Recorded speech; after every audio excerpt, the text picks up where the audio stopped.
Six Sigma involves changing major business processes that cut across organizational barriers. It's the way that the organization can achieve strategic goals and succeed, even through major challenges. Continuous improvement efforts must start with leadership, who is responsible for the performance of the organization as a whole. Lean Six Sigma must be implemented from the top down. Some improvements and deployments can start at the middle or deeper levels of the organization, but the impact on the overall performance of the organization will be significantly limited without the strong direction and support of leadership.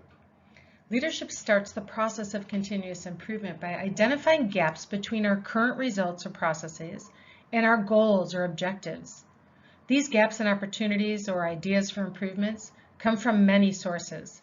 For example, we receive feedback from customers on what they like, what they don't like, what they need from us. We receive input from employees when we hear about frustrations and repetitive problems in the different functions and daily issues that don't seem to get any better. There are many other changes and demands from external forces that affect our organizations on a regular basis. Through regular assessments and closely monitoring processes, leadership can identify where we have the greatest opportunities to improve. That is, to reduce waste and to increase our value. And this entire cycle, monitoring, assessing, prioritizing, and selecting areas of focus, and then executing improvements, needs to be driven by and consistently supported by leadership. So Claire, how is this process actually improved? Well, when leadership has identified the areas of focus, teams of people who are competent in the improvement methods are deployed to skillfully and methodically apply the CI tools. This includes deliberate and strategic daily actions as well as the longer-term or more complex projects. So the common tools used in CI are the identification and reduction of the 8 wastes, understanding improving the value stream, visual performance management, and daily problem solving. 5S, which is a workplace organization, both digital and physical, standardized work to promote consistency, efficiency, and quality. And then we have the larger project structures of DMAIC for process improvement or root cause analysis projects, and process design or redesign. These tools, when applied properly, will materialize in continual improvement. When you walk through a business that has a strong continuous improvement infrastructure, you will get an immediate impression of organization, competence, and deep confidence. And now we come to the apex, the people.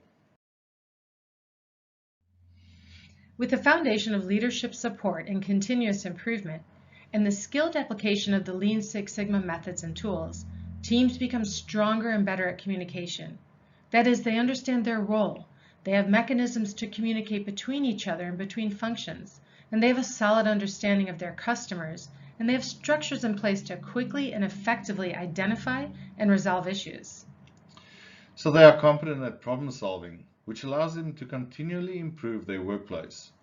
Through delivering greater value to our customers and greater efficiency internally, the result is a delighted and engaged customer, as well as a confident and enthusiastic workforce.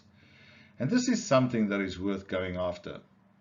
This type of result doesn't happen by chance. It takes deliberate focus and actions, and it is an achievable goal to strive for.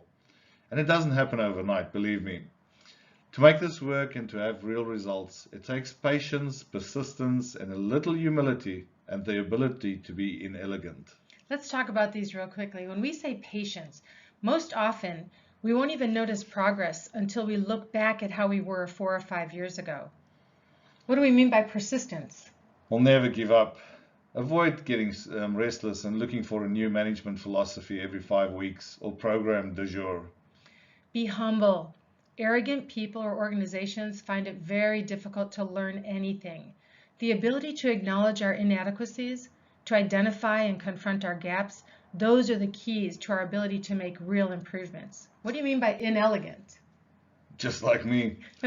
Give yourself and others the permission to not know and to ask basic questions. Don't be scared to ask silly questions. Don't try and fake it. Instead, we should seek to learn about our processes, our performance, and our people.